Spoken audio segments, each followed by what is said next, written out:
It is a bit, it's fine. We're on. Good afternoon, everyone.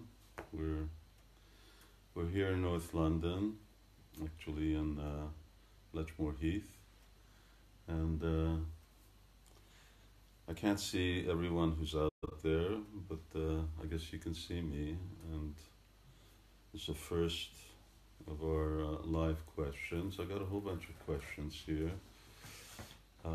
We had quite an active day today. We were out shooting what we call vlogs. Most people usually call videos, and those are the things that you've been watching.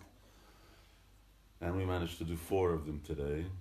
And then after that, we had a bit of a lunch. So I may be a little slower than usual from both of those things. On one side, running around, going to different places to do these videos, and the other is had a fantastic lunch. And we'll be doing more of these live questions. I've got about 15 questions here, and I'm going to, go through them. We're scheduled in for an hour.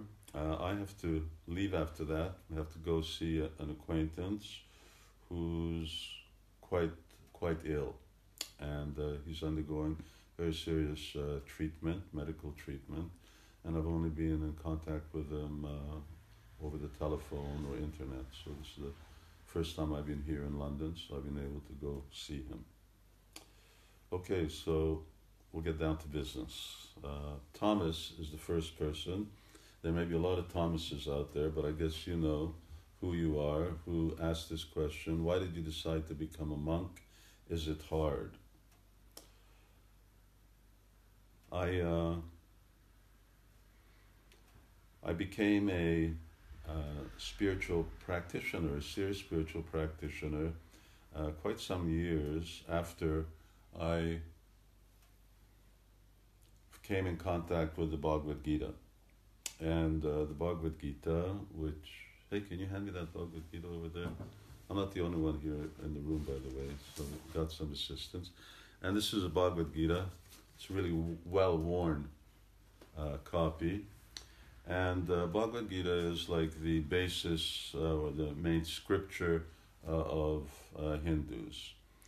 And after reading the Bhagavad Gita for many years, I realized it was more to life than being a seeker. There's no point in seeking if you don't find. And at a certain point, when you find what your particular path is, then it requires what they call in Sanskrit sadhana. It requires practice. There's more philosophy, theology, spiritual life is more than about believing, having some faith. You have to go somewhere. It's, often I use the example of education. So it's more than just going to school. Going to school means you're doing something there. You have to actually study. And you have to apply yourself. And as you apply yourself, you become more and more qualified ultimately for what becomes your profession. So I realized from reading the Bhagavad Gita that the goal of life is self-realization.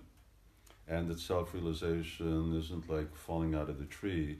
It's actually hard work. In fact, that's what life is all about. So when Thomas says, why did you decide to become a monk? I guess that a monk is someone who dedicates his life to self-realization. And of course, there are different ways of doing that. My choice was to do that as a celibate monk.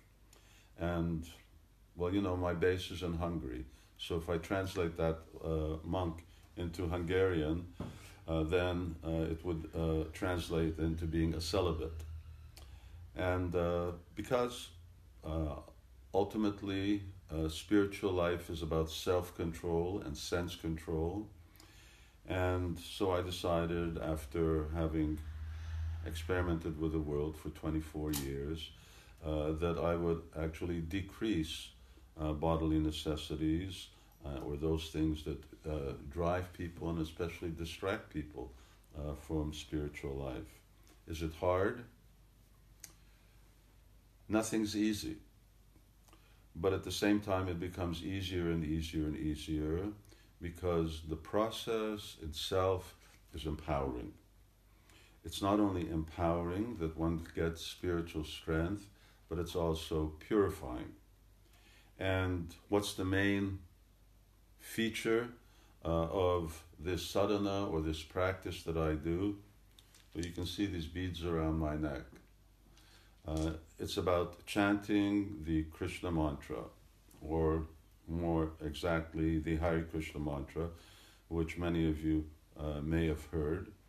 And the chanting of that Hare Krishna mantra is the central feature of being a real practitioner. And you notice I've made a distinction between being a seeker and being a practitioner. Practitioner is someone who's found his path and is very seriously and diligently following that path. And as you follow hard, you could say it's hard in the sense that there are different duties that one has to do, is working hard, is going to school hard, is being married hard. There are a lot of things in the world that are really challenging. But as I mentioned, ultimately the rewards are so fulfilling that they make any obstacle that you have to overcome along the way really seem very, very easy. So, Thomas, that's your question. And I'm just going down the list here that I have. So there's no particular preference. This was what we collected. And what is the white paint on your forehead? Rachel, you have to look closer. It's not white, it's a golden color. And it's a clay, it's a sacred clay that the English word is anoint, to anoint the body, or you decorate the body with this sacred clay. It denotes a certain type of spiritual practitioner. In India, and you'll see different types of yogis, gurus, and so on, they have different types of marks on their forehead. And according to that particular mark, you can recognize what type of belief they practice, or what line, what spiritual tradition they're in.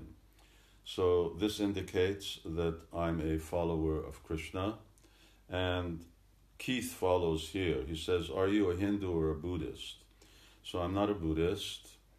And if you want to know whether I'm a Hindu, I'll make it a little more specific. I'm a Krishnite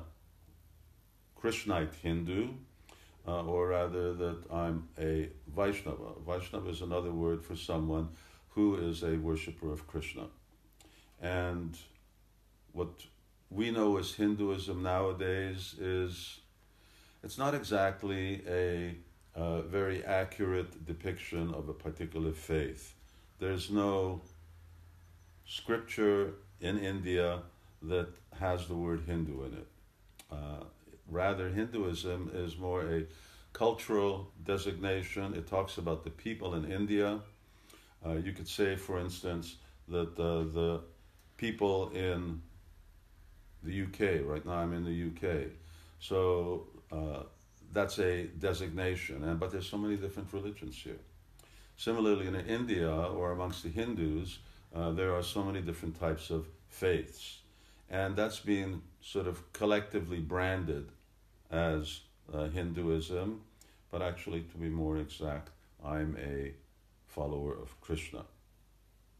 And so that answers Keith. So that was Thomas, Rachel, Keith, and now we're on to Lee. Hinduism is known for having many gods, but I get the feeling you believe in just one. Can you explain this? Well, I started to, and Lee points out the fact that yes, because Hinduism is actually a conglomerate, or it encompasses different types of faiths, so people say that there are many gods in Hinduism.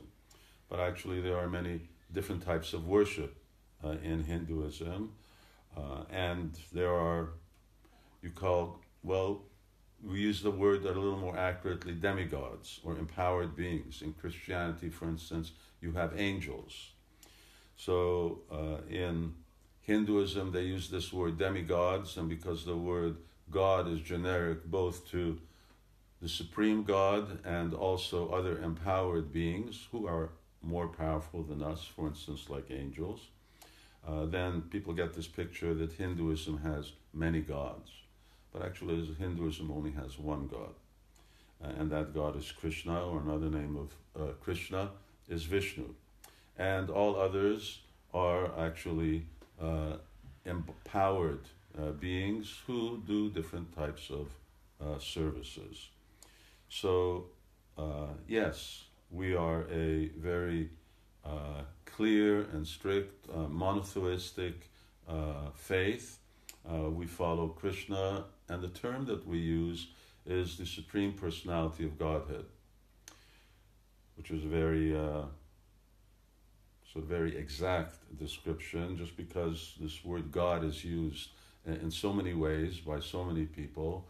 Nowadays, not only do people think that there are gods above us, but they think that there are gods walking among us. People become appointed or appoint themselves as gods. Anyone can, of course, call themselves God, but that doesn't make them God. But here, when we talk about the Supreme Lord, we talk about a supreme personality of Godhead. The term Godhead means that whatever concept of God that you have, or angel, this is actually the fountainhead of all of those. And he's the one who has no other source or no other beginning, which is the basic definition of God, is that he is, in Sanskrit, is called Abhigya, and Surat is that he's the origin of everything, and yet has no origin. So there are different branches of Hinduism, or different faiths in Hinduism. Some people worship Shiva, some people worship Shakti, or different types of potencies, and others worship different also forms of Krishna. So we are followers of Krishna. I don't know, right above my head there's a picture of Krishna, and I don't know if our cameraman can take it in, and but that's the Krishna that we're following. And we've got, after this, Amar. How do we live with stressful situations? Well, you must be doing it, because you're living, Amar, and you're in a stressful situation, and so is everybody else. So however you're doing it, you're doing it. And the world that we live in is stressful. It's more than stressful, it's super stressful. Very interesting that, can you hand me just any one of those Bhagavatams? This is another one of the, or actually the other main scripture. It's called Srimad Bhagavatam, which is, here's the Bhagavad Gita, which is much longer than the Bhagavad Gita, about 25 times. That's why I paused. This is 700 verses, this is 18,000 verses. Thank you. And that's about Krishna. It's a very interesting, very extensive text. It's in Sanskrit. All of these books are written in Sanskrit. Sanskrit is the origin of all languages. It's the mother of all languages, and it's the most perfect of all languages. And while Bhagavad Gita is Krishna's personal teachings in 700 verses, this Bhagavatam is in 18,000 verses, and it's about Krishna, Krishna's avatars, and Krishna's teachings. Very, very interesting. But it begins with a scene about the speaking of the text itself, and there are many sages who are present, and the main spokesman of the sages approaches their guru, and he asks them, please tell us what's the essence of all knowledge that we should know in this age, because the age we're living in, and then he uses this word, manda, sumanda, mandabhagya, is stressful, extra stressful, and ultra stressful. So this is the age of stress. Another word for it is called Kali.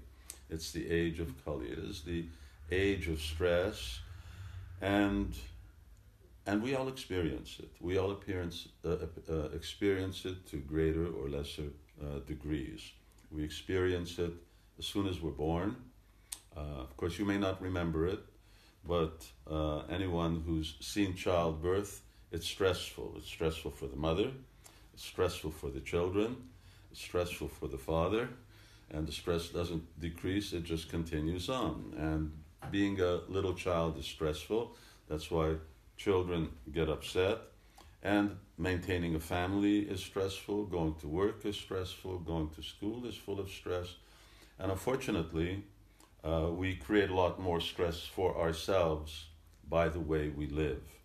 And I think that that's the approach I'm going to take with responding to Amar's question, is that are you going to decrease the stress in your life or increase it?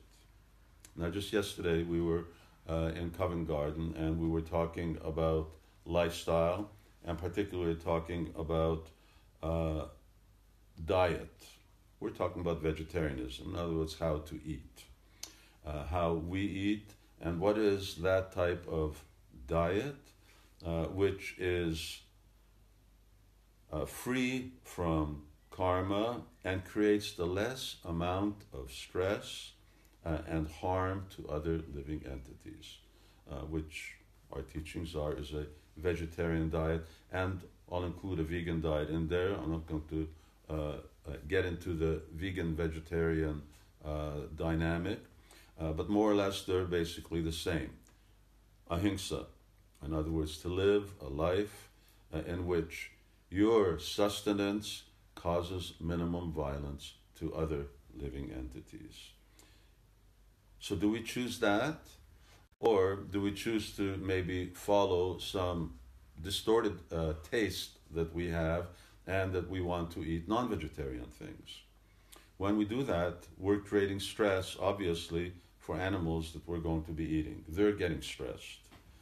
The result of their getting stressed is, and that was one of our slides, is that when you eat an animal who's been slaughtered and who's in a panicky condition, knowing that they're going to be killed, and their whole blood and their whole system is full of fear hormones, and of course they've also been filled with different types of chemicals, and their consciousness is completely stressed out. When we eat that meat, we're eating stress. So that's increasing our stress. And what to speak of the fact that because we're contravening a basic law of life, which in the Bible says, thou shalt not kill, the result of that will be some form of punishment. That's going to cause us more stress. So one way, and back to the question, how do we live with stressful situations? One way to live with stressful situations and don't make life more stressful than it is. It's already bad enough it is. And therefore, we really need to know, how do we live in harmony with the world around us? In our eating, in our work, in our recreation, in all of the activities that we are undergoing. How can we live in this world without creating more stress than there already is? And that would be the beginning. And that's what I would say is the beginning. And we could get into that. That's a whole issue of lifestyle. And I'll leave that for perhaps another live question session about what is the lifestyle that's more conducive. I mentioned one. Don't cause harm to others, because the karmic reaction is that you're going to get more stress. But now there's another aspect that I just want to touch on before going on to Vladimir's question, and that is that aside from the stress that we're causing ourselves, all right, what do we do with that which we can't avoid? You're living inside the house and the cars are zooming back and forth outside your road. You can't do anything about that. You're not going to block off the traffic or throw out nails on the road so that everyone gets a flat and you can have a peaceful night's rest. If you're living in downtown London or Birmingham or anywhere, then the noise is stressful. What do you do with it? You can't. You just have to tolerate it. Okay, so that's one thing. How do you learn how to be tolerant? And tolerant in such a way that you digest that stress. And for that, we recommend everyone to do this chanting. And before I finish, I'm going to just give an example of how this chanting goes on. So if any of you have beads handy, then you should just take them out, whether they're beads that you, Buddhist beads or these type of Hindu beads or whether they're Christian beads, take them out and we can chant together for a minute just to give actually a taste of how to digest that type of stress that we can't do anything about. And that will actually free us and it will decrease that type of stressful situation because that's what liberation is about. How to become free from this stressful environment. So, don't make any more stress for yourself. And the other one is have a spiritual practice like the mantra meditation, which helps actually eliminate the stress that comes in our window, comes in our life, that's all throughout the ether. Okay, and Vladimir, if you had one wish for the world, what would it be? I would wish that everyone was chanting the Hare Krishna mantra. Because if everyone was chanting the Hare Krishna mantra, then I wouldn't be getting questions about stress. Or at least I wouldn't be getting questions about making extra stress, and everyone would be saying, well, I'm getting free from stress, but how can I get free faster? And then we could talk about the quality of that chanting that makes the stress go away. So yes, but it's not going to happen by wishing. If things happen by wishing, then a lot of things would be different right now. The only person who makes things happen by wishing is God. So he said, let there be light, and there was light. Similarly, whatever the Supreme wants to happen can happen simply by his potency, simply by his desire. But we're not like that. So if we want to make something like that happen, we have to work at it. And that's why we're here. Good afternoon. We're here with everyone because we're somehow or another wishing and hoping that everyone at least make that experiment and see what the result of that experiment will be in their lives. Because ultimately I can talk here until the cows come home, and actually our cows are not far away out here in our farm. They're coming home soon. And we can talk about spirituality and ask questions, but at a certain point, as I mentioned to Thomas earlier, you have to go from being a seeker, or if someone's not even a seeker and he's just a sitter, you have to go from being a sitter to a seeker to a practitioner. And if one practices, then one sees the actual result, because it's a scientific process, truly a scientific process. So that's what I would like to see. That's what I really dedicated myself to, aside from myself practicing this process. By seeing the results, I've become more and more convinced that this is actually the real medicine that everyone needs. And if it's not something that's sectarian, anyone of any type of faith, or even if they don't have any faith, can do it. Anyone can chant the Krishna mantra, and they can see what result it brings about in their life. Francesca says, how do I make my family interested in spirituality?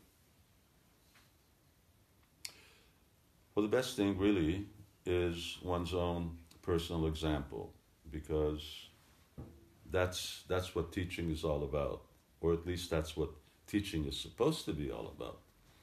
So teaching, and of course parents know that you can tell your children many, many things, that if you yourself don't do it, they're not going to do it, or at least you're going to get into a real conflict zone where you're forcing them to do something that they see that you're not doing. But when you do it, then naturally they become inspired to do it, or at least they don't have any excuse not to do it. Our educational system is unfortunately a little different, and I'm just digressing here a little, in that for us, education means passing on information. And whether our educators are exemplary citizens, whether they're the embodiment of what happens and how good you become, how happy you become, how fulfilled you become when you acquire the knowledge that they give you, that becomes a dichotomy. In other words, education has a purpose. And our educators, and the purpose should be that you're happy, fulfilled, and knowledgeable people. And good people. People who really have values in life. But that's not necessarily the case in our educational system. Educators are not held responsible for their values, their lifestyle, and so on. As long as they don't break the law, then they can live any old way that they like, as long as they're good at passing on the information.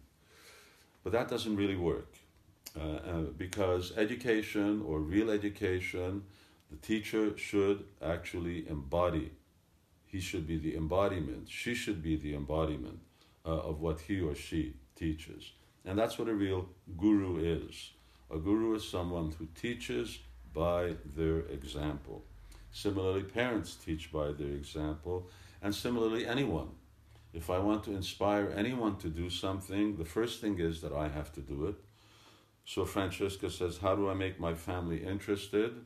Well, let's say that you have good communication with family members, and everyone respects everyone's boundaries and borders, and people are very respectful of each other.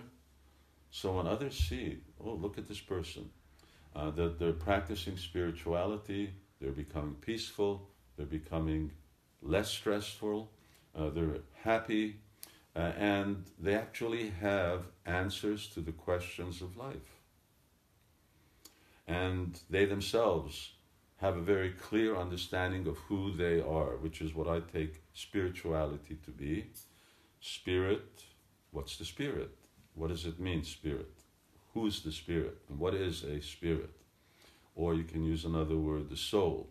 Spirit and soul are sort of synonymous.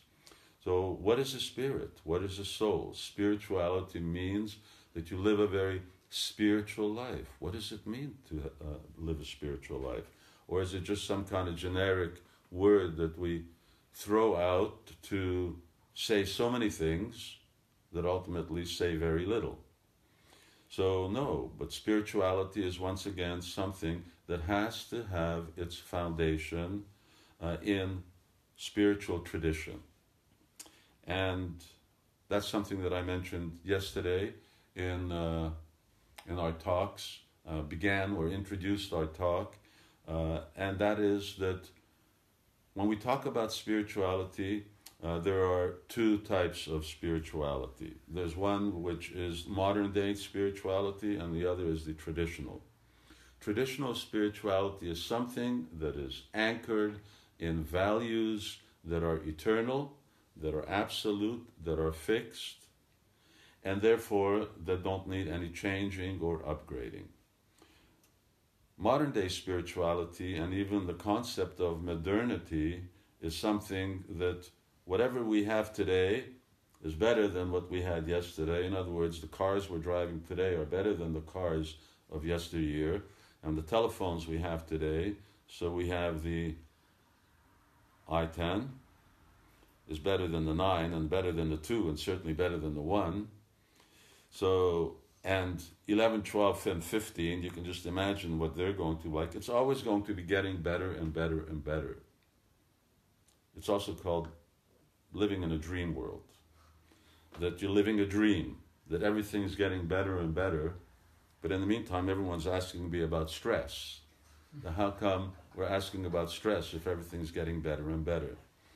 And that's because this whole concept of modernity, that we have this dream that things are going to be getting better, isn't borne out by the reality of what's happening on the ground today. Why? Because we make it up. So, Francesca, when you're talking about spirituality, what do you mean? What do you really mean by spirituality? What I mean by spirituality is an ancient spiritual tradition of fixed, unchanging philosophy, theology, and practice. So that's spirituality. If we're talking about spirituality as what is the direction in which the planets are aligned today, and how do they affect, different movements of my body, that's really not the type of spirituality that I would necessarily make anyone else interested in. It's a subsidiary science that you can believe in, but it's not spiritual, it's material. So spiritual has to be something that's really connected with the divine that's within us, and that divine which is actually our source. Okay, Francesca, I'm going to move on to Lori, and don't mind if I'm checking my watch.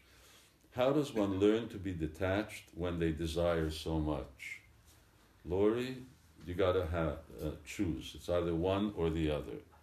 So, how do you go north and south at the same time? With great difficulty. Either that or you got to have a split personality. So it's not going to work.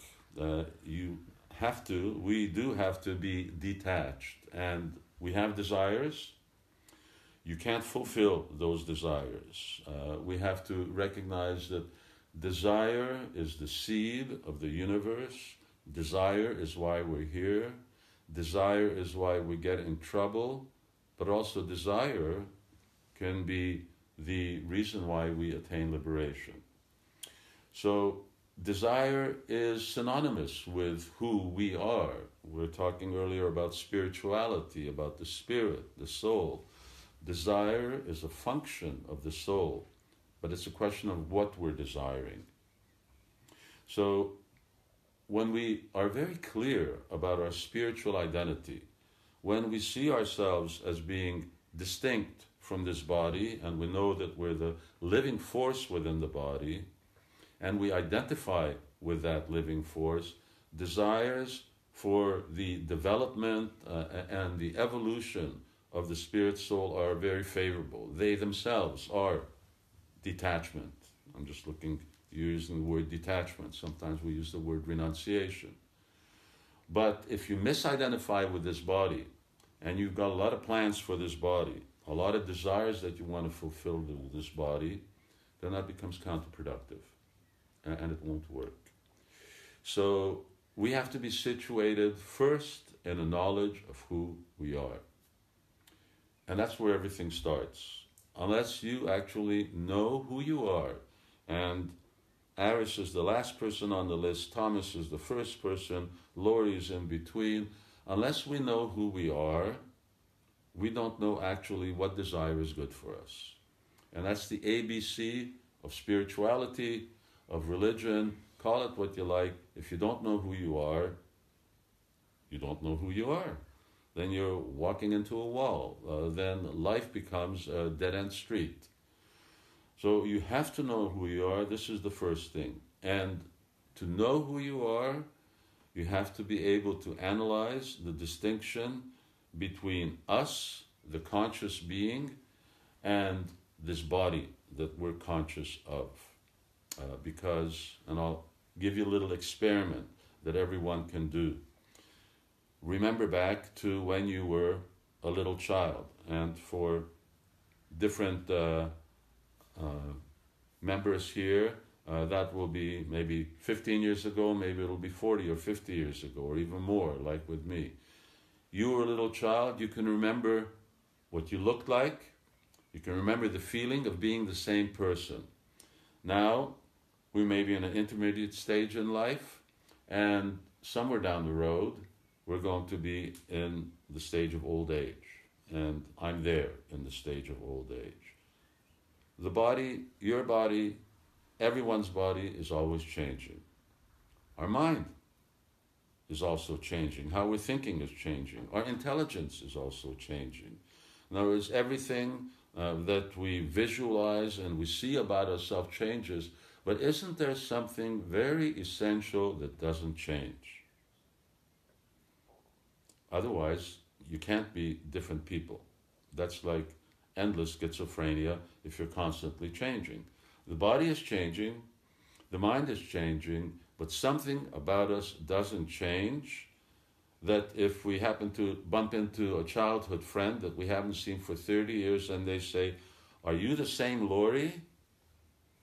And they say, "Yes," I would have never recognized you. Well, take it from me, I'm still the same Laurie. Well, why? What's the same? They can't recognize you. Well, really? You don't look the same. You talk different. And you seem to behave different. No, I'm the same person. What's the same?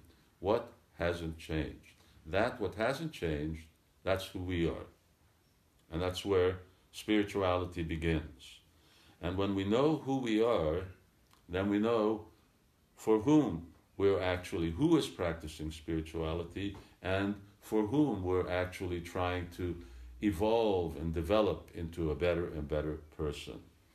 Now, what is this thing that we're walking around in when we look in the mirror and try to make so nice and spend so much money on, waste so much money on, unnecessarily? This is our clothes. This is our covering. This is an instrument that we have which is meant to help us in self-realization.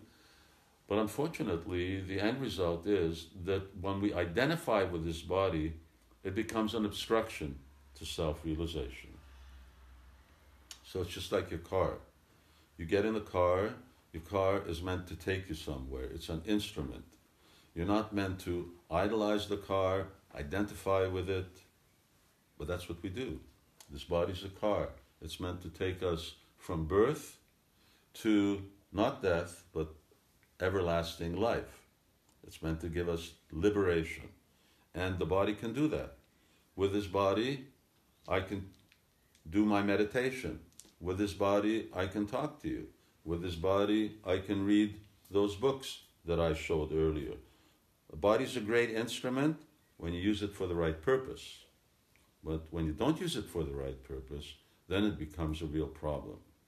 So just like we had a great lunch, and there were a lot of knives involved in making the preparation, cutting up the vegetables and so on. Knife was a very handy instrument, but if a killer gets a hold of a knife, and unfortunately here in the UK we got a lot of really violent acts, and we have a lot of deaths due to knife attacks. Is it the knife's fault? No. It's the person who's wielding the knife. Either you're doing something good and providing a nice family supper, or you're actually harming someone and taking someone's life with it. So how are we using the body that we're given? How are we using this instrument? And when we're desiring to fulfill, we identify with this body and we let this body go with just any desire of our tongue, any desire of our genitals, any desire of our mind, anything that comes to mind we want to fulfill, then that becomes counterproductive for self-realization, because we're desiring the wrong thing, because we're identifying with the wrong thing.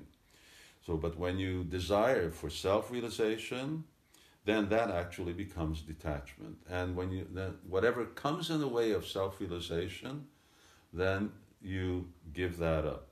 So in Sanskrit it's called anukulyena sankalpa and pratikulya vivarjanam. Anukul means whatever is favorable for self-realization, accept it, and what's unfavorable, reject it. Back to my earlier topic about what do we eat, what's unfavorable for a consciousness of goodness, peacefulness, being open to spirituality, you have to accept that type of food that's favorable, and anything that's unfavorable for that, then you have to reject it. So it's a question of the direction that you want to go. You just can't go in two directions at once. You've got to choose your direction in life, and when you're going north, you got to give up everything that's south. And if you're going south, you got to give up everything that's north. Greg, how can we stop the effects of global warming in our everyday lives? It's not easy. It's really not easy. I see even in my community, habits are really hard to break. And the momentum that people have to pick up a plastic cup, to go buy a bottle of water that's got plastic in it, it's hard to break. And even when you're very conscious of it, it's just like, I was just in India, and I went to a Ayurvedic clinic. Ayurveda is, a health clinic, a traditional Indian medical clinic. And when I finished, they gave me different medicines to take, which I'm taking now. But all the medicines are in plastic bottles. And this is Ayurveda, and these folks are, really steeped in tradition. There was no plastic in that tradition. But still, that momentum is there, and they receive the medicine in those containers, and I have the medicine in those containers. And I'm thinking, how am I going to actually transfer all that medicine into glass rather than to keep them in plastic? But still, we need to be conscious of at least doing our bit. Because once again, as Francesca mentioned earlier, if we're doing it, then what we say has effect on others, or at least we're trying to do it, because I try and place emphasis on that, but I can't say that I'm 100, if we're talking about plastic, I'm not 100% plastic free. Look, here's my watch band. This is made out of some kind of synthetic material. Now, ultimately, it's going to, when it gets worn out, it's going to end up somewhere in the Atlantic. And then it's going to get digested by, I don't know, some kind of aquatic creature, and that aquatic creature is going to get eaten up by some other aquatic creatures, and sooner or later it may end up, Greg, in the water that you're drinking, because those little particles are going to end up on the glacier in France, and that's going to get bottled by Avian, and when you drink it, you're going to end up drinking my watch band. It's a real vicious cycle. Why? Because we're interfering with the nature of things. And there's a very delicate cycle that goes on. Nature system is a real circular, interdependent system. Everything depends on everything. Nothing happened by chance. Anyone who says that things happen by chance, ask them if they happened by chance, if they came about by chance. They came about from their parents. Things aren't superfluous. There's nothing extra in the world around us. Every little blade of grass, every species of life, everyone is dependent on everything else. And when we interfere with that, or we put something artificial into that, then we start to have all of these problems. And of course, one of the real problems is global warming, and that our sea levels could be rising by inches, meters, tens of meters, and who knows how fast that will happen.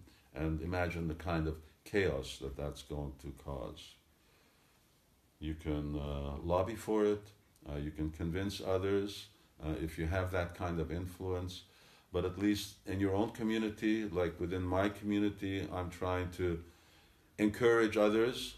I'm not the only one, there are many others also. Encourage others not to be callous and not to be careless, and to actually think about the successive generations who are going to be inheriting our world.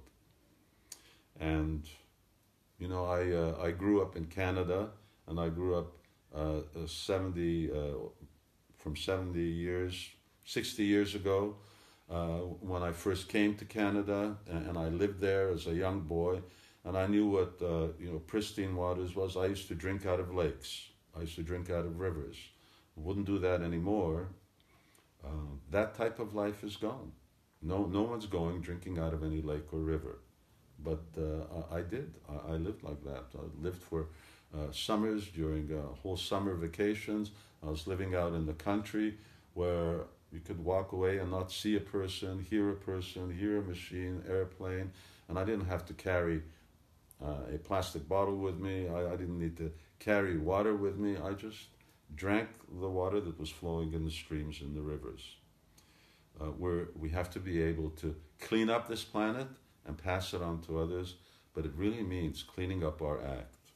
So if we're talking about global warming, have to consider a lot of aspects. Are we really willing to change our lives? I don't mean just giving up plastic, because if everyone gave up plastic, the petroleum industry would really have a real hard time of it. It would mean that you could assume that your petroleum and your diesel prices would skyrocket. Are you willing to pay for it? Because that offsets the cost of it. Also comes, all these plastics come from the petroleum industry. It would offset the price now of the fuel that we consume, but it'll become more and more expensive. Are we willing to pay for that? Or are we willing to travel less? Or are maybe willing to live a different type of life? If we want to keep the same type of life that we have and at the same time save the world, it may not work. And here's one example. Right now, the 7 billion people on this planet are consuming 50% more than the resources that this planet has.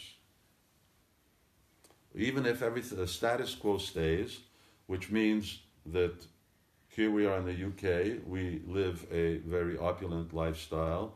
In America, even more so, and other places in Europe. There are other places in the world, in Asia, in Africa, where people are starving to death.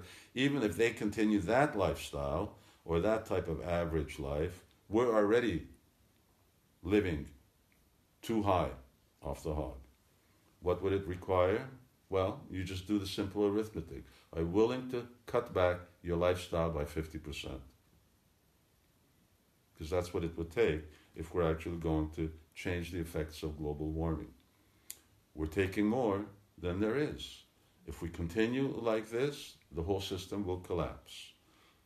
Things have happened, natural catastrophes have happened in the past, and there are, don't listen to me, I'm just a monk, but there are scientists out there who are screaming and who've devoted their lives to trying to convince people that the ecosystem that we have is going to implode because it can't sustain life. So what will we do? Are we willing to live by what we need instead of just always trying to fulfill our wants? And that is a real valuable and important topic, which you can discuss at another time, but it's a basic principle that everyone can consider. What do we need to live? Because we certainly don't need all the things that we have. We can do without a lot of the things that we have. So what do we need to live, and are we willing to live by our needs? Don't have to live like a pauper, because ultimately you can just live on a piece of bread a day. But at the same time, what this planet can actually provide for us, and at the same time, that we provide for those other people who are starving to death. We're not dumping our wheat into the ocean in order to keep up wheat prices. Rather, we're giving them to those people who are starving. And of course, those people weren't always starving like that. It was just that we, Western society, and what you could call the first world, took advantage of other countries, other people, for our own benefit. Greg, and Ayobami, that's an interesting name. What is the difference between love and lust? That's a long story. I'll just make it short. Love is, well, we actually did did a vlog on that some time back. Wasn't even that far back, maybe a week, a month ago, 6 weeks ago, something like that. We use this word love very, very cheaply, and of course, words are, in one sense, have arbitrary meanings. Here I'm recording what we could say. I could call this a carrot, and if everyone calls it a carrot, then it's a carrot. And the orange thing you call a recorder, and you eat the recorder, and you record with the carrot, and it goes on. So similarly, you can use the word love for anything. You can say, I love my makeup, I love my shoes, I love my dog, I love so many things, I love your coat, I love Batman. So you can love many things, but love is something else. Just like this is not a carrot. At least convention hasn't allowed it to be called a carrot. So real love, or the definition of love, and once again, I'm not going into the modern definition of love, I'm going into the traditional definition of love. Traditional definition of love is the spiritual relationship between we, spirits, souls, and the Supreme Soul. And when that relationship is there, then the relationship between each of us. It's just like the connection. Right now we're connected through a telephone, it's connected through a computer, and it's connected through the Wi-Fi. So there has to be, first you're connected to the basic hotspot, and once the different instruments are connected to the hotspot, then they're connected to each other. So God, and I'm not saying this in a critical way, of course, or any other way, or humorous way, but God, in terms of this example, is the hotspot. Unless you're connected to Him, you can't connect with anybody else. So love means that you're connected to God. And when you have that dynamic relationship with God, then when you connect with other souls on a spiritual basis, which is independent of the body, and it's not dependent upon bodies, it's not dependent on bodily contact or interaction, when that then becomes love. And that's real love. The relationship of selfless giving to make the other person, starting with God, happy and give them pleasure, that's called love. Without any tinge, not even a pinch, of a desire of enjoyment. The closest you can get to that, may sound like a hard sell, is generally what we see with good mothers. Unfortunately, I have to use the word good mothers nowadays, because it's not always the case. But between good mothers and their children, mothers will sacrifice practically anything for their child. And they do. And I've had experience. I had a good mother. I know many others who are good mothers, and I see it in action. It's a dynamic. Babies are born. We don't remember that. But mothers stayed up all night because we didn't let them sleep. They just give and give and give. And they take so much pleasure in our satisfaction. That's something that resembles the perfect love. I say it resembles because, unfortunately, it was based on a bodily interaction, and it wasn't in the knowledge of spiritual identity. We've got 2 minutes left. And so that's real love. So once again, I'll just tell the ingredients. The desire to give happiness and pleasure to the Supreme Soul and to other souls connected to the Supreme, and everyone and everything is connected, and not just humans, but others, without any desire for any kind of remuneration, even a desire for reciprocation. It doesn't mean that it doesn't come, but that's not the motivation. The motivation is just to give. That's called love. And when you want something, that's called lust. So it's a real science. And spirituality is actually meant to teach us how to love. How to love God. And when you know how to love God, then you know how to love everyone else. Otherwise, it's just a word. Here's my carrot. So we need to learn how to love, as extraordinary as it sounds, since everyone is singing day and night about love, love, love, but actually we don't really know what love is. It's just a word. And we tag a lot of things onto that word, love. But it's a science. It's a real science of loving. And that's what spiritual traditions, religious traditions teach us to do. A tree, you take a tree, and when you pour water on the root of that tree, then you're nourishing all the branches, all the twigs, all the leaves, all the flowers, all the fruit of the tree. So similarly, when you learn how to love God, when we learn how to be real lovers of God, then automatically we learn how to be lovers of not only other human beings, not just our family members, not just people of the same color, not just people in the same country, but we learn how to love all other animals, vegetables, the planet, the whole ecosystem. And if we really know how to love, then there wouldn't be global warming, we wouldn't have all the catastrophes, we wouldn't have all the wars. And the reason that all of these things are actually occurring is that we're loving less and less, although we may be singing it more and more. So I'm going to end on that note, and unfortunately Deepak, Rishabh, Ki, and Aris